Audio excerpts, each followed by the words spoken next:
বন্ধুরা কেমন আছো তোমরা সবাই? আশা করছি তোমরা সবাই ভালো আছো, সুস্থ আছো। আমিও ভালো আছি। তো এখন ঘড়িতে বাজে সকাল 6:30টার মতো। তো ছেলেকে রেডি করে স্কুল পাঠালাম। আজকে ঘুম থেকে উঠতে অনেকটাই দেরি হয়ে গিয়েছিলো, প্রায় 6টার কাছাকাছি বেজে গিয়েছিলো। তারপর বাবা এসে ডাকলো, তারপর ঘুম থেকে উঠলাম, তারপর ছেলেকে রেডি করে স্কুলে পাঠালাম। তো এখন উপরে চলে এলাম যে বিছানাটা তুলে নেবো।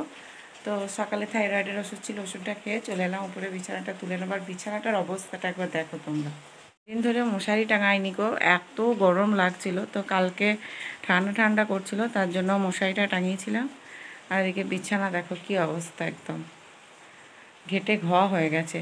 তো চলো এখন বিছানাটাকে গুছিয়ে নেবো। আর তোমাদের দাদা ভাই এখন সকালে নিচে রয়েছে, ও আবার কিছুক্ষণ পরে এসে আবার চলে আসবো উপরে। তো চলো তার জন্য সকাল সকাল আগে বিছানাটাকে তুলে নিই। দেখো বন্ধুরা, আমি বিছানাটাকে একদম পরিষ্কার করে নিয়েছি। এই দেখো, এইদিকে বালিশগুলো দিয়ে দিয়েছি আর বিছানার চাদর, এদিকে মশারিটা উপরে তুলে দিয়েছি, জানলাগুলো খুলে দিয়েছি, এদিকে জানলা খুলে দিয়েছি, এদিকে জানলা সব খুলে দিয়েছি।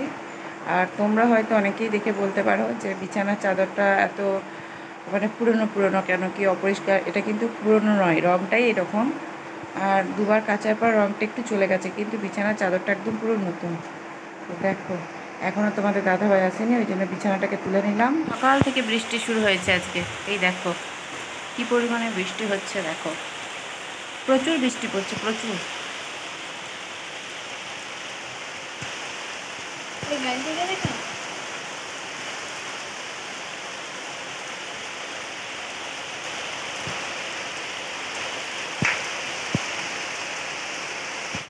সকালে সমস্ত বাসি কাজকর্ম সেরে স্নান করে চলে এসেছে এখন উপরে। আর সকাল থেকে তোমরা তো দেখতেই পাচ্ছিলে কি পরিমাণ বৃষ্টি হচ্ছিল। আমি তো মনে করলাম আজকে হয়তো রোদ আর উঠবে না, কিন্তু এখন দেখো ভালোই রোদ উঠেছে। তার জন্য আর কি কিছু জামা কাপড় বার করেছিলাম, সেগুলো কেচেও দিয়েছি। আর ভাবলাম তাড়াতাড়ি করে মিলে দিয়ে আসি, তাহলে যদি রোদও নাও থাকে, যদি হাওয়াতেও কিন্তু অনেক মানে আর কি শুকিয়ে যাবে। দেখো হালকা হালকা কিন্তু হাওয়াও দিচ্ছে। আর এখন আমি জামা কাপড়গুলো মিলে দিয়ে নিচে চলে যাব। তারপর তোমাদের দাদাভাই বললো একটু ওটসের রুটি বানাও, তো সেই জন্য দেখো এখন আমি ওটসের রুটিটাকে বানাচ্ছি। আর এদিকে তারপর আমি রান্না বসিয়ে দিচ্ছি, মুড়ি খেয়ে নিলাম, মুড়ি খেয়ে এদিকে রান্না বসিয়েছি। আজকে করব কচু আলু আর পেঁপে দিয়ে আর কি ঝোল করব। তার জন্য কচু আলু পেঁপেটাকে একটু ভেজে দিচ্ছি, আর জিরে ফোড়ন শুকনো লঙ্কা দিয়ে এই পাতলা পাতলা ঝোল করব। খেতে কিন্তু টেস্টটা দারুণ হয়। এদিকে উনানে ভাতও বসিয়ে দিচ্ছি, আর উনানটাকে আমার লাল হয়ে জ্বলছে দেখো। তো তারপর আমি চলে আসলাম আবার গ্যাসের কাছে। মশলাটা এখন আমি কষিয়ে নেব। আর এই দেখো আলু পেঁপেটাকে ভালোভাবে ভেজে নিয়েছি। আর এদিকে দেখো বড় বড় পটল এনেছিল, পটলটাকে ভাজা করব, তার জন্য পটলটাকে ভেজে নিচ্ছি। আর এদিকে বাবা কালকে বাজার থেকে কুলেখাড়ার শাক কিনে এনেছিল। তো আমাদের এদিকে কুলেখাড়ার শাক এখন 5 টাকা আঁটিতে অনেকটা দিচ্ছে, সেই জন্য বাবা কাল এনেছিল, ওটাকে এখন ভেজে নেব। আর কুলেখাড়ার শাক খাওয়া তো শরীরের পক্ষে খুবই উপকার, সেই জন্য শাকটাকে ভাজা করছি। আর তোমাদের দাদাভাই কিনেছিল আজকে মাছ, গ্রাম দিয়ে বিক্রি করতে এসেছিলো চিংড়ি মাছ, সেটাকে এখন ভাজা করছি দেখো। তারপর দেখো রান্না বান্না আমার কমপ্লিট হয়ে গেছে। এখন আমি আবার চলে আসলাম উপরে, যে কোন জামাগুলো শুকিয়েছে দেখে আসি, আর যেগুলো শুকায়নি সেগুলো একটু উল্টে পাল্টে দিয়ে আসি। তারপর এসে দেখি যেগুলো পাতলা পাতলা রয়েছিল, বেশিরভাগ জামা কাপড়ই মোটামুটি শুকিয়েছিল, তাই বাকি জামা কাপড়গুলো উল্টে দিলাম।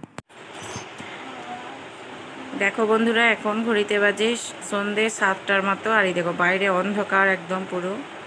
আর অর্ক এখানে পড়তে বসেছে ভাইয়ের সঙ্গে। ভাই আর কি ওর খেলা নিয়ে নিয়েছে, ওই জন্য খানিকক্ষণ কান্নাকাটি করে নিল।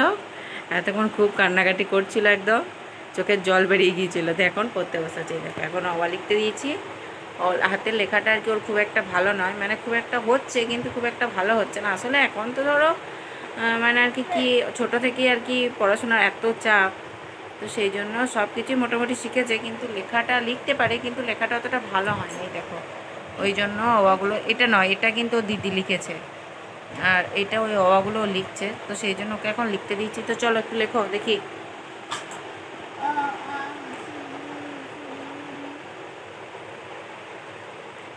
লিখতে হবে না, লিখতে হবে না, লিখতে হয় না তো।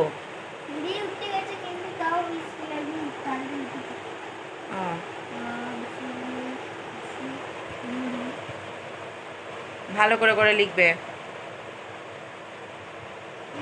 এর উপরে মাত্রা হয় না তো, না এর উপরে কই মাত্রা দেয় না তো, দেখ না এর উপরে তো মাত্রা দেয় না।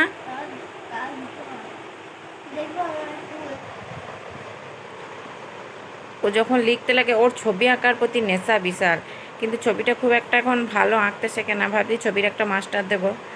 তো এখন বাড়িতে যে নিজে যতটা পারে আঁকে। আর এই দেখো চোখে একদম পুরো জল ছলছল করছে। অনেক গো ভাই, তো তোমারই তো ভাই।